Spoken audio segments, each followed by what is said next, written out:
Live from Run Your Mouth World Headquarters. First up, how Biden is spending his time since they put him out to pasture.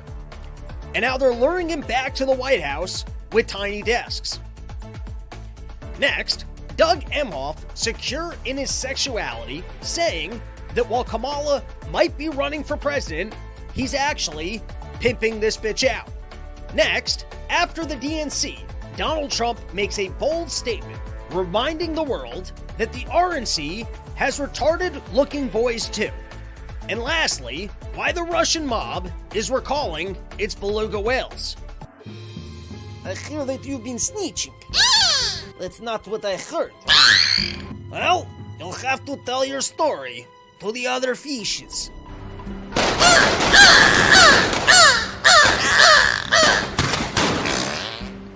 It's your daily dose of misinformation, pulled from a lightly hemorrhoided asshole. It's today's Run Your Mouth!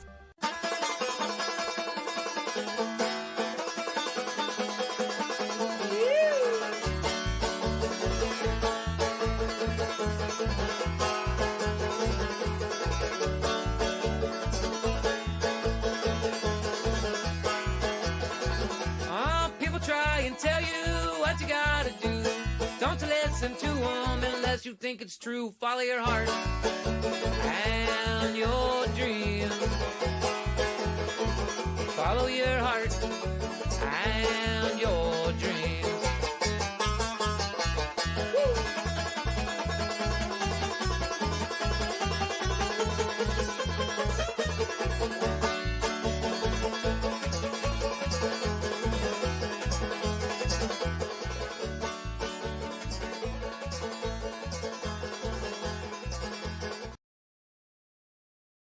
What is up, everybody? Welcome back to another edition of the Run Your Mouth podcast with our intro song from Fast Heart Mart. What's up, everybody?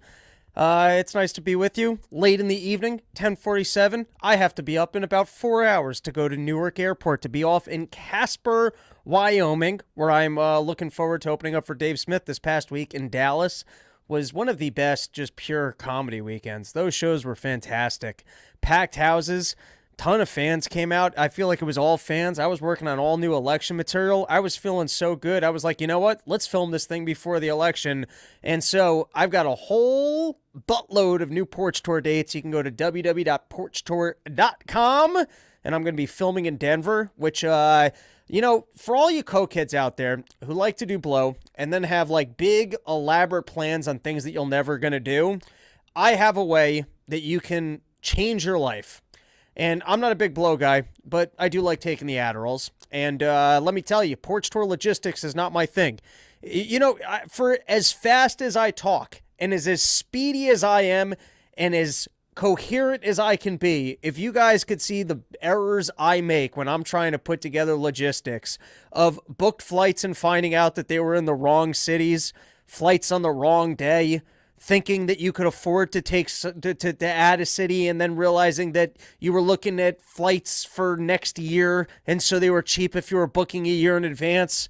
There's a lot of logistics that goes into the Porch Tour, and it can be not done without Adderall, which, lucky for me, some kind fan out in Omaha, Nebraska hooked it up. Let me tell you, Porch Tour would not have happened if it was not for the illicit Adderall pills that guy handed to me. Anyways, So I made an Adderall decision of let's film this special, and I called my friend Gus, incredible film fellow, and he wasn't on Adderall. And then the next morning I was like, shit, now I got to film this thing. So what you got to do is you need sober friends that you can call, so then you're pot committed to the things that you thought were a good idea while you were on Adderall. And I was feeling really good because all the new election stuff worked really well in Dallas. So everybody, there are new Porch Tour dates up at porchtour.com. I think I've had enough Adderall having to schedule thing days. So I think that's going to wrap up this year's porches.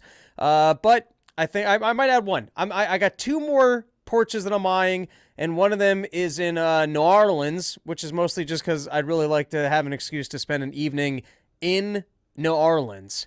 Why am I talking into a burnt corn dog? It's just really the best way to broadcast. If you want to feel the energy of the universe, you need burnt corn dogs. It's the only way to do it. Another thing, if you're out in Casper, Wyoming, I've been complaining about injuries, which we're going to take care of. I found out about some peptides that they'll sell you over the internet that aren't quite tested by the FDA, but my whole life's things they're not tested by the FDA. Are my illegal Adderalls? Is Kratom.com? I don't want to wrap them up into this. BP something or another. Anyways, I'm going to be healthy. They come this time next year, I'm going to be taking steroids. I'm going to be taking peptides. I'm going to be shredded to the wazoo. Instead of doing my sandbag squats, I'm going to get a full squat rack up in my morning because that's what I like to do. I'm not good at standing still. I got news to read. And if you're going to read the news, I like to work in the lifts. It's anyways. But in the meantime, we're taking it easy. And so sometimes you go out to the most beautiful areas of the entire country and you spend the entire 2 days that you're there inside of a strip mall. And then until someone picks you up to go to the show and you do the show and then you return to some strip mall. So if you're out there and you've got a car and you'd like to take me to the sights and scenes of Casper, Wyoming, so that we could go on a nice romantic walk and just look at things like this at a nice even pace, a slow, old man, Jewy back friendly pace, just a nice meander, like the Asian tourists just slowly walking by, taking a couple pictures, So if you're out there in Casper, Wyoming, I'm not looking for drugs. I'm not looking for your vagina. I've got a simple request, which is a person in a car who just wants to go for a nice stroll by a waterfall and go, wow, I got to see the sights and scenes of Casper, Wyoming at a nice meandering pace. Do you feel like this is a good pace? I feel like this is a good walking pace. This is a nice strut. I'm not looking to do anything more than this right now. That's about all I got in me. So if you also have the hips of a 75-year-old man and a Jew back and a stomach that probably bothers you because you decided to eat cake late at night because you were bored, then why not pick me up from the hotel? We can go on a nice walk in the fields of Casper, Wyoming. All right. Anyways, I do have some show to get into. So let's get into some show. And to start out, the first topic is something that I think should be at the forefront of this election cycle, which is they've got the Olympics and nobody watches the Olympics. And for some reason, as part of the contract for doing the Olympics, they have to add non-Olympics after the Olympics to make the cripples feel good. And I just want to put forward that do we really need to encourage these people who are already in wheelchairs to further injure themselves? Are we doing these people a favor? Why are we going to applaud and put them on television as they risk further injury? You're already in a wheelchair. All you've got left is your neck and arms. Do you really want to break that as well? Take it from a Jewish man who did his best to not look Jewish and then his body broke down. Don't do this to yourself. Someone needs to stand up and talk out against the cripples that we're putting on television to clash into each other, not even for our amusement because nobody's watching. Am I the only person that will stand up and talk out against this mental illness? Next up, we've got, oh yeah, I already announced, further Porch Store dates. If we wouldn't have to replug the Porch Store dates. They're right there. Check them out. More dates coming at you. This is such an odd turn of events. So you've got RFK. He leaves the race because he goes, I might be a spoiler. I said I was in this to win it, and if I can't win it, I'm pulling myself out. And I hope at some point they actually make a documentary about the court cases that this guy faced, how much time he was actually spending in court, because that's his claim now, is that I couldn't even campaign. They saddled me with all these lawsuits. I couldn't even get on the ballot, and so I finally realized, you know what? I think I'm just pulling votes from Donald Trump. And he went to both parties. He goes, hey, who wants to buy me? Who wants this endorsement? Who's going to take me on to your sights and scenes? I need out of this mess. You guys win. I can't handle these court cases. My God, I managed to beat Monsanto. I've had a whole career. I'm a wealthy lawyer. If anyone should have been able to handle the lawsuits, it's me.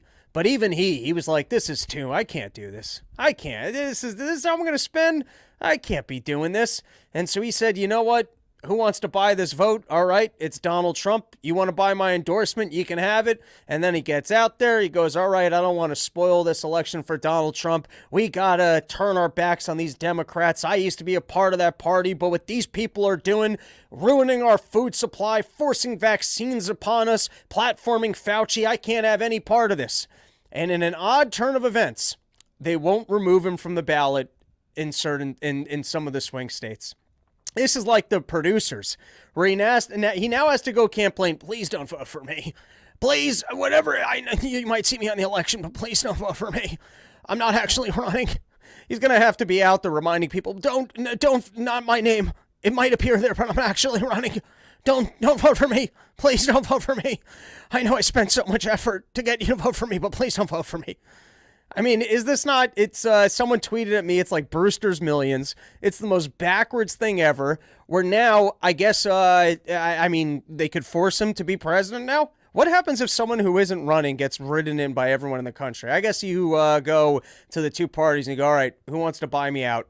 Who wants to put me on the board of Boeing and one of you can be president instead of me? I got no interest in this. Who wants to actually run? Or you can just do what Biden does. I guess that you can be like, hey, can I just have the ice cream and you can put me out at the beach every once in a while? Oh, which brings me to my next topic. I don't even know. Oh, this is next. That actually flows well. All right. Every time I see Joe Biden, do you not have a moment and go, wait, he's still alive? Isn't there like, I almost feel like I'm living like that Berenstein Bear thing or the Fruit of the Looms thing where for some reason I'm like, wait, he's still alive? I thought they ran out of clones. They're still putting him out there? I thought he was done for. This was a fun moment where he goes, they won't let me go anywhere. Yeah, they said it's too dangerous. So apparently they're trying to keep him under wraps. They're putting him up at a little tiny desk at the Oval Office. I guess they already cleared out the Oval Office. Whoever is actually running the country, they were like, you know what? You can have the nice desk. You can be in the Oval Office room. Which, by the way, have you ever seen like the broader pictures of the Oval Office and you realize it's just a television studio? The entire roof is just lights. You realize it's literally just a film set. But anyone else feel that way when they roll him out? You're like, wait, oh my God, he's still alive? They're still pretending like he's doing this thing? All right, let's take a couple comments and then we can get into the next thing. Damn, he always got two chats going. I don't know what that means. JJ, BPC 157. You know what I'm talking about. We're going to peptide up to the wazoo, my friends. I'm going to get fucking shredded next year. That's the goal. Adderall is like a god tier recreational drug. It's really not. It's not fun.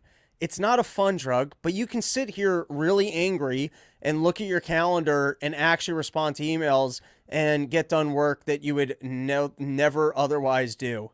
Cousin Fat, Adderall ruins lives and will ultimately be looked back at as worse than opioid epidemic. 1 out of 5 kids under 18 are prescribed. I agree. Do not put your kids on Adderall. I can't imagine what would have happened to me if they put me on it as a kid. It's just like, as an adult, I can choose when I do and don't want to take it, and I can actually just wing it on dosages, and I can mix up Adderall to Focalin to Concerta to whatever some random fan hands me after a show, and I can take it in smaller dosage. I can pick the particular days when I have to do the work that it makes sense for. Those are all things that you can do as an adult. But as a child, if they're just you're being drugged. And I know, like, it makes me angry. Like, after 2 days on Adderall, like, I'm not a pleasant person. I don't like it. I smell bad. My dick shrivels up. It's not a good time.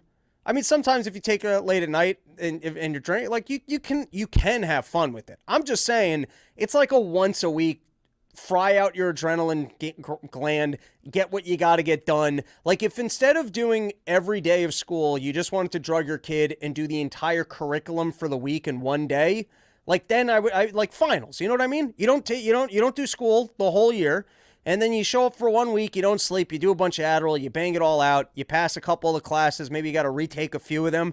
That's the way no one should be on Adderall on a daily basis. And this is, I shouldn't be giving out medical advice, particularly not on YouTube. If your doctor wants to slap your kid on pharmaceuticals, get after it. Except don't. They're little kids. They don't want to sit in school. No one wants. Why do we sit? I'm standing right now. Standing is great. Standing is the way of the future. Can you believe that the entire system of school is based on that you have to sit down? And then you discover I never have to sit down. I never sit down. I do all of my work at a standing desk all of the time. I'm always moving around as an adult. If they could have had school where we could have just roamed around like goldfish in the class, but no, you got to sit in the desk. It's not even good for you. It's not even good for your health. And then you discover as an adult, you can do squats until you tear your pec muscles. That you can do that as an adult. But they don't let you do that in school. The entire system, they make you memorize facts you're never going to use, and the entire basis of the thing is that you got to sit in a desk, which isn't even good for your health. You want to fix the school system. Instead of drugging the kids, put them on treadmills so they can do what I do. They can just be out on a walk. They can put up something in their background, pretend like they're out in the woods by a nice waterfall. That's how you fix school. But I agree with what that person said. Recreationally as an adult, you want to take the random Adderalls that fans give you after a show. That just is common sense. But for your kids, I agree. Not a good idea. Art Lufa. Nice time to visit New Orleans. We're on strike at work, so I'm free to attend. Excellent. I mean, you should be leaving work to come to a show anyways. All right, let's take 2 more comments, and let's get back into it. Looks like Biden had Botox treatment. Or it's just a new person in a new face. Trade out the cap for a beanie, and Putin might call Adderall ain't cheap. There you go. I like that. All right, next up, what do we got? Kremlin is trying to sway the election. Look at the transitions tonight. We are grooving, everybody. This is the new thing. Hey, the Kremlin is involved in our election. Ukraine. We can't be out here in our country saying that we can't be supporting this Ukraine war, which won't go anywhere, might escalate to nuclear war and just get more Ukrainians killed. If you're over here watching what's going on over in Russia and you're trying to say, hey, this thing's kind of a mistake. We could be getting along with these Russian people. We don't have to be doing fake wars with them, spending all this money that we don't have, propping up Ukraine so that they can keep their soldiers in it and have more people die for absolutely no reason, for at some point to just give what Russia took over and be like, hey, next time can you guys respect the border, and then, maybe we actually won't put missiles over there. The whole thing's been a blunder since day one. It's been stupid since China and India were like, yeah, we'll still buy your oil. If the other people don't want your natural gas, we like natural gas. Send your natural gas our way. And like we've already explained, the whole thing's war theater because Ukraine is still pumping natural gas through their country for them, and they can't they need a fight in a war, but somehow they can both get along enough for oil profits. Anyways, we can't be criticizing that. And so now you've got the apparently some of these conservative people were taking cash. I don't know exactly what that arrangement was. We just did a paywalled episode, partoftheproblem.com. We did a whole episode on this. Firstly, I don't think that those people knew what it, like, I work in this space. You can get it makes sense for people to pay for custom content and to pay probably, I don't know all the specifics. I gotta look into the specifics on that, but it seems like people that were otherwise against the war were paid for customized content for it. And this seems like it's a good opportunity to show up, and for the election, as we get into the election cycle, Russian disinformation. Oh, if you hear anything bad about Hunter Biden, we better take that down from the internet. That's just Russian disinformation. And of course, they don't tell us the size and scope of this. It's a little bit like if I got up there and I said, hey, there's election fraud. I mean, that's objectively true. I'm sure in every single election, there are some false ballots that are casted. What's the size and scope of it? Is it so large that it's actually swaying our election? Is Russia the only country that is trying to mingle and meddle here? I mean, it's in Russians' best interest to try and convince us that the Ukraine war is a mistake. Maybe that's actually the most peaceful way to de-escalate it, is to actually invest in Americans being educated to what's happening over there, that we're like, hey, we don't like this. Why don't we not support this? Why don't we not do it?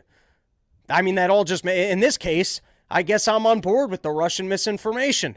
The Russian misinformation might be the thing that saves our country from escalating this to World War III and having more Ukrainians die for absolutely no reason.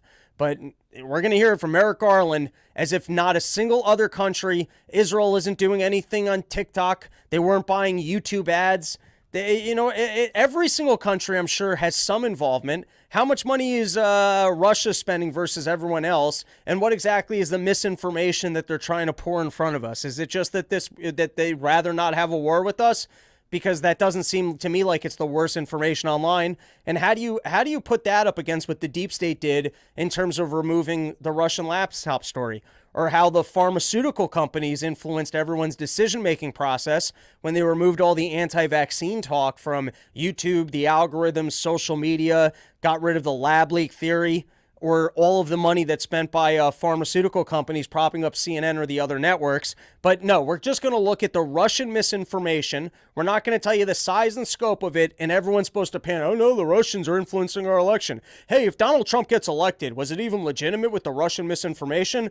I mean, let's not question the last election and what happened with the laptop story because of our deep state when they claimed that had all the hallmarks of the Russian misinformation. But we need everybody on board and panicked and, questioning our election season and questioning if you're hearing anything that's against this war, well, that's just probably Russian misinformation. And even if it's accurate and it might change your opinion and get us away from World War III, we need everyone to know that this is Russian misinformation. And so on that note, let's listen to Merrick Garland. Today, the Justice Department unsealed charges against Yahya Sinwar and other senior leaders of Hamas for financing and directing a decades-long campaign to murder American citizens and endanger the security of the United States. I downloaded the wrong clip, but this one's hilarious too. It's like, hey guys, we're, that terrorist guy that we have an entire war that we're funding and we're bombing civilians to get? Well, I'm here to make an official announcement that he's not a nice guy and we're going to get him in trouble. Like he wasn't already in trouble. Hey guys, I'm here with a formal announcement that we don't like the guy who's a terrorist, who organized a terrorist attack. And we're currently funding an operation to go get and killing a lot of civilians trying to get. Thanks for this important announcement, Merrick Garland. As outlined in our complaint, those defendants, armed with weapons, political support, and funding from the government of Iran and support from Hezbollah, have led Hamas's efforts to destroy the state of Israel. And hey, if you weren't sure where the American government stood on Hamas terrorists, Merrick Garland's here just to clear up any misconceptions. A year into this war, if there were any misconceptions about how the American government feels about Hamas terrorists that carry out assaults on civilians, Merrick Garland's here to clear it up. And murder civilians in support of that aim. In its attacks over the past 3 decades, Hamas has murdered or injured thousands of civilians, including dozens of American citizens. Are the Hamas bad people? I wasn't even aware of that. All right, earlier this week, Kamala Harris sat down with Tim Walz, did a full 20-minute interview on the most favorable network with the most favorable host. And once again, I guess I'm plugging part of the problem because we did a whole episode on that. There were 2 great moments in this interview that we did not talk about on the Part of the Problem show. And one of them happens to be what is actually one of my favorite jokes. It's actually a joke that I stole the structure from a friend of mine, and I use quite a bit, which is I have a friend, and a loose friend. Grew up with the kid, not that in touch with him, bit of a maniac. And my friend, one day, he decided that he was going to bike to Washington, D.C. from Stamford, Connecticut. Just on a whim. He just thought, you know what? It'd be fun to bike from Stamford, Connecticut to Washington, D.C. And so he looks at the map and he realizes that's a very long bike ride. It's going to take him a very long time. And what's the most direct route to get from Stamford, Connecticut to Washington, D.C.? And he realizes, he's a smart kid, it's on I-95. He realizes that if you're going to be biking in the evening hours from Stamford, Connecticut to Washington, D.C., and you want to take a well-lit route that is available to you in the evening hours and is the most direct route for such a long bike ride, I-95 is the way to go. And so my friend bikes I-95. He gets all the way to New Jersey biking on I-95. And at some point, a cop is driving on the highway and he sees a person just biking in the road and pulls him over. My friend gets pulled over biking on I-95. The cop pulls him over. And, they like to, when they pull you over, they like to fix that hat as they get out of their car, get into character, and yell at you. That's what they like to do. And so the cop starts yelling at him. He goes, "What the hell are you doing? You're biking in the middle of the highway." And my friend goes, "I'm not biking on the highway. I'm on the side of the road." And the cop goes, "You weren't on the side of the road. I was just following you. You were biking in the middle of the highway." And my friend goes, "I can't be on the side of the road. Look at how much glass is over here." And when he told me, I laughed because it's so funny to set something up that you said and then create like the other guy's crazy when it was what you said. I can't be on, like as if the cop suggested at least bike on the side of the road. You're like, "I can't be over here. There's glass on the side of the road." And Kamala Harris / the news pulled this exact thing. Where Kamala Harris, it's on her, listen, I don't care. Yeah, go run on your ideas. I don't care about what your racial identity is. I don't think that somebody should be president just because they're black, just because they're Jewish, just because they're white, just because they're a lady. I don't think that there's somebody out there who's trans and Indian and a lady, but a man sometimes, and also has ADHD and anxiety. And oh my God, think about how empowering this would be to everybody if we could cross off all these boxes. An Indian, trans, lady, dude sometimes with anxiety and ADD. Every single minority could feel like they're included if we could put this person up. I'm not playing racial politics. You weren't playing racial politics. We don't care about this stuff. We're like, get out there, tell us what your ideas are, and if it's not for socialism, price controls, bringing more people into the country, having more wars, we might go, hey, I like these ideas. If you get up there as a black trans Indian lady and goes, I want to get out, I want to end the Fed, I want to get rid of these wars, I want to figure out how to reduce inflation, I want to make sure that you can keep more of your tax dollars, we would all be like, oh, all right. Who would have thought that the Indian, trans, half-dude, anxiety, ADD person was the candidate that I wanted to support? That's the way I view politics. That's the way you guys view politics, which is I don't really care what your identity is. Do you have views that represent what I think is important? But that's not the way the left operates. The left's up there and they go, it doesn't matter what this person's saying. It doesn't matter what their intelligence level is. We gotta think about how empowering. We need to start finding women. We need to start finding minorities. Let's not look at their track record, their academics, how qualified they are for the job. What we need to do is find people who cross off these boxes, which is not, and by the way, we don't even do that. Like, is basketball more important than president or CEO positions? When it comes to basketball, you just get to be the best player. There's no one going, hey, we need more whites in basketball. We need more, you know what's underrepresented in basketball? It's 5'6" Jewish people. Who cares if it's the best and most entertaining version of the sport? It's more important that we empower that 5'6" little young Jewish boys can feel like they could be basketball stars. And when it comes to something as stupid as entertainment, we realize we want to see the best people out there entertaining us. We wouldn't for 1 second say, hey, you know what's underrepresented here? It's Asian women. We need to have more Asian women in basketball. Nobody says that. But some reason when it comes to running corporations, running colleges, running sales departments, running the country, all of a sudden we're excited by we have to empower these minorities.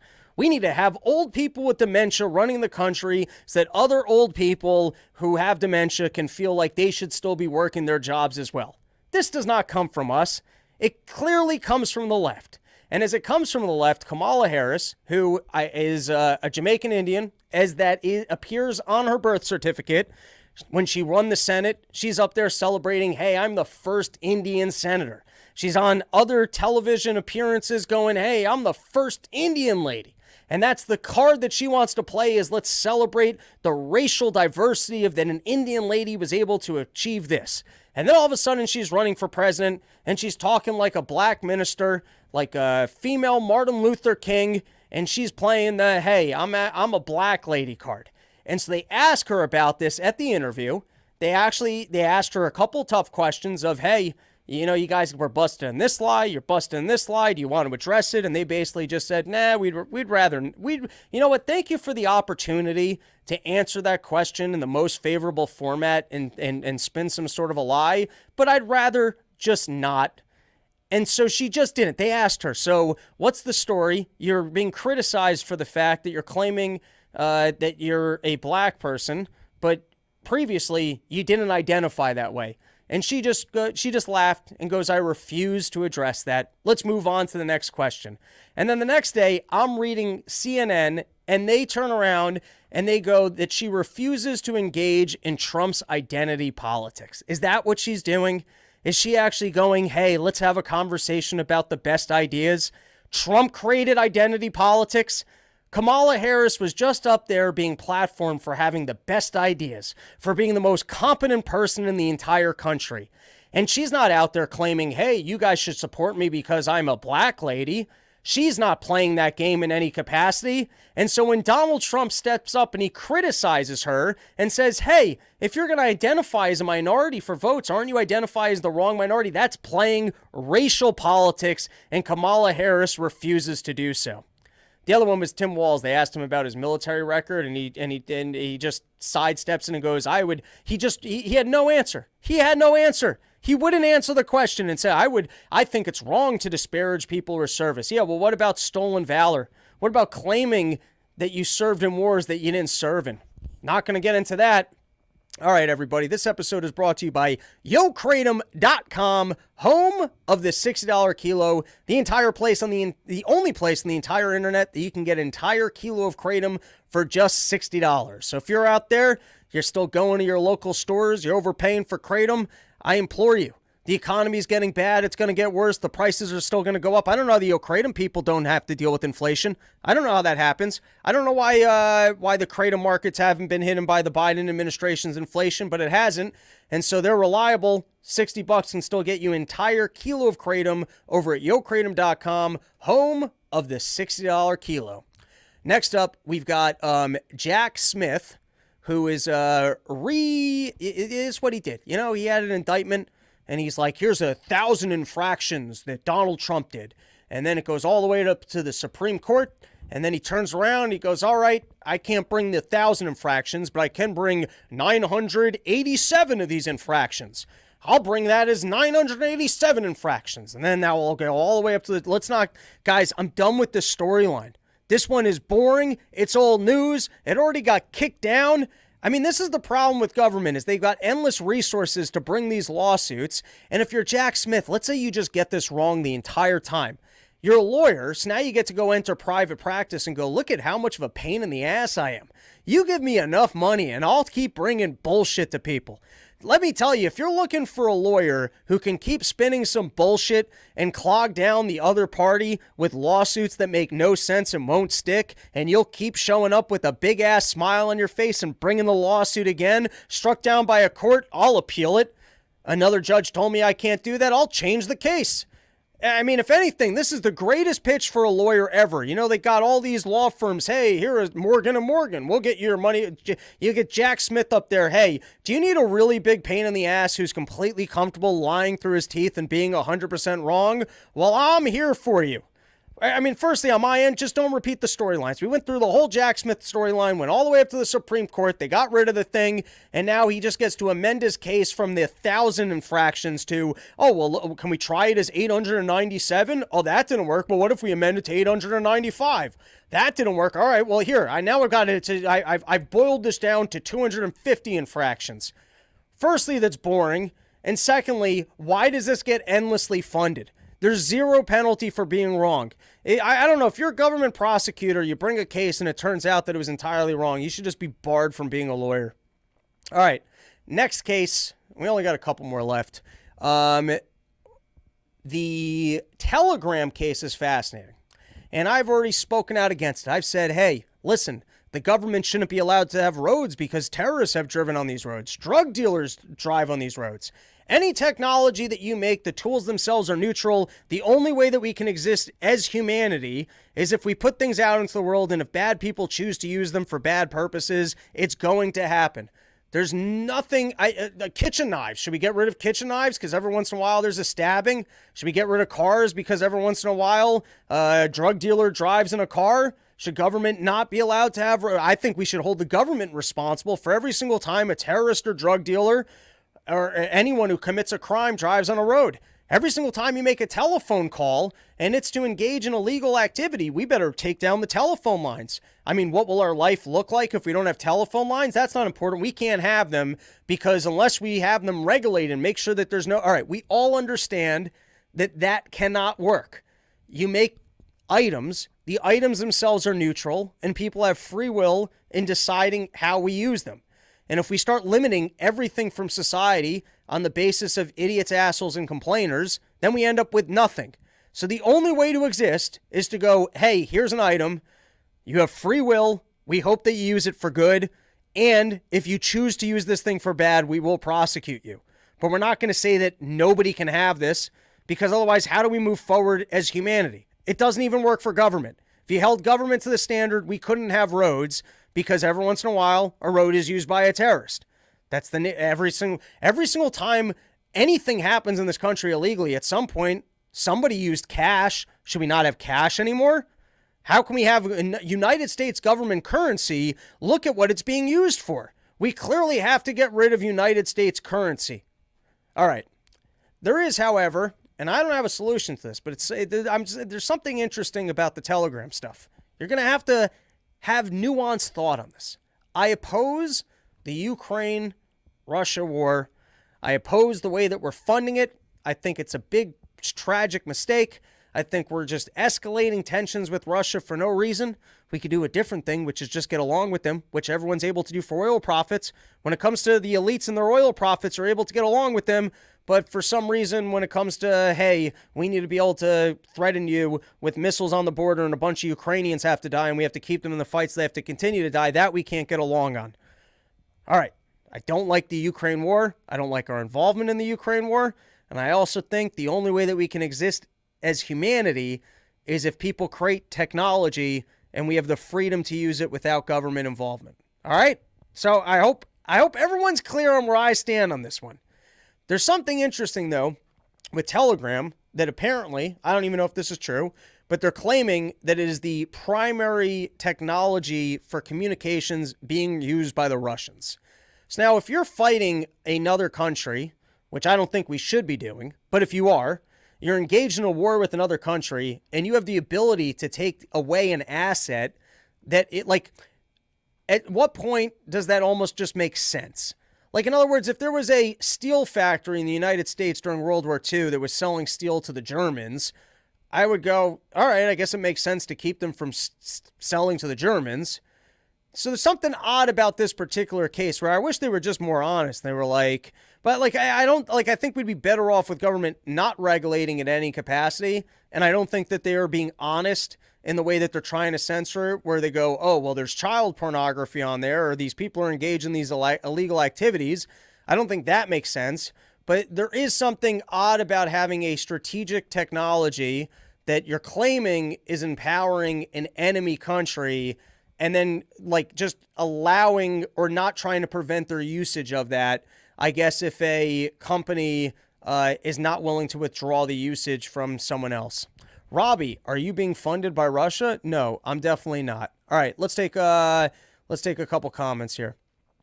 Pro-Civil War broadcasters are funded by Russia. Not sure what that does for me. I'm the Yellow Ranger. Hi. I'm Claire the White Ranger. Hi. All right. You know what? No comments. I gave the comments a chance, and John Castle came through with things that made no sense to me. All right. I believe... Yep, this is the last one for today. Which means before we cover the last one, sheathunderwear.com. I got my sheaths on right now. I got my red hiking shorts on. I got my classic red sheaths. There you go. Sheath Underwear. They're coming up on their 10-year anniversary. Robert's been in the game, been crafting, sitting in that lab, making sure that he's got the most comfortable underwear that's ever graced the balls of man. And he went through trials and tribulations to get this glorious underwear to you fine people. He had to serve in the Iraq war. He got fooled by that propaganda. He thought he was serving his country. And he was over there, and you know what he realized when he was chafing his nuts in the desert heat? One, he realized I don't like being out here and I don't like doing this stuff. And two, he was like, can I get something that doesn't make my all my stuff get all chafed up? And so he came back, and you can go down the archives. His first designs, they weren't roomy enough for penises of American men. He went out there and he bought it from a Chinese supplier, and he realized this isn't roomy enough. But after 10 years of sitting in a lab trying to craft and forge the greatest underwear ever seen by the hands of man, he's got into 10 years of Sheath, and now you got silky smoothness, just like this, where if you want to take a nice leisurely stroll in Casper, Wyoming, with some random fan who you said, hey, can you pick me up from my hotel and bring me for a nice walk in the woods where, nothing weird happens in any capacity, you'd be able to do so. So everybody, go to sheathunderwear.com, actually now sheath.com, use promo code RYM, and you can get yourself 20% off the greatest underwear that's ever graced the balls of man. And now, to close out our show, how many scams do I have to put out into the world before some Bernie Madoff type character calls me up and goes, hey, you're hired?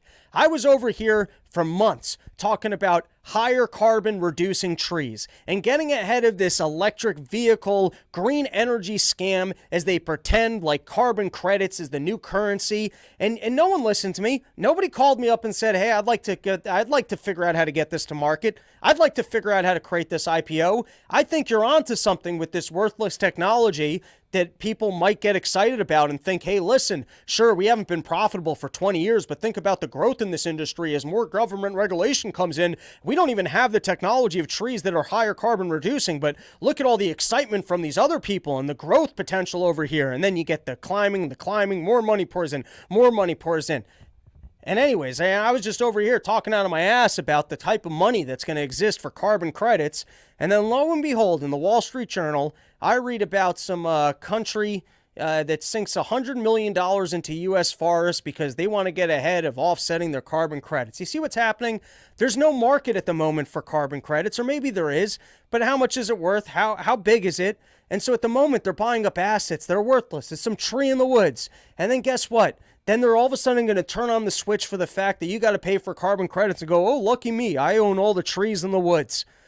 Like, we got to figure out what horseshit exists out there. You know, my grandfather once told me, I never read this book, but he told me about this interesting book about these aliens that come down to Earth. And they come down to Earth and they start buying cow turds. And they get really excited from cow turds.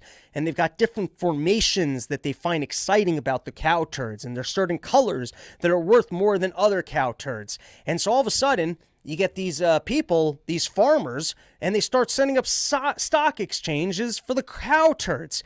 And then all of a sudden they turn around, and you pay attention for like the first 20 seconds what people say, and then you start talking about it in a podcast, and then you're like, I don't remember what the other part was. But in some form and fashion, the aliens, once this market was made for the cow turds, they slowly started shorting basically all their cow turd positions, and then they sold all the cow turds back to the farmers at premiums and left with all the money. Well, that's what's going on here with trees. I mean, trees aren't cow turds, but they're just selecting one random thing that has no value at the moment. Then they're suddenly going to go, all right, we own all this shit, and now you're all got to buy carbon credits from us. And listen, it's all horseshit. But you know what we could do? Is we could Jew scam ourselves ahead of this market. We could sit down and we could think, hey, what kind of elite scam are these people running? And they think that we're suckers.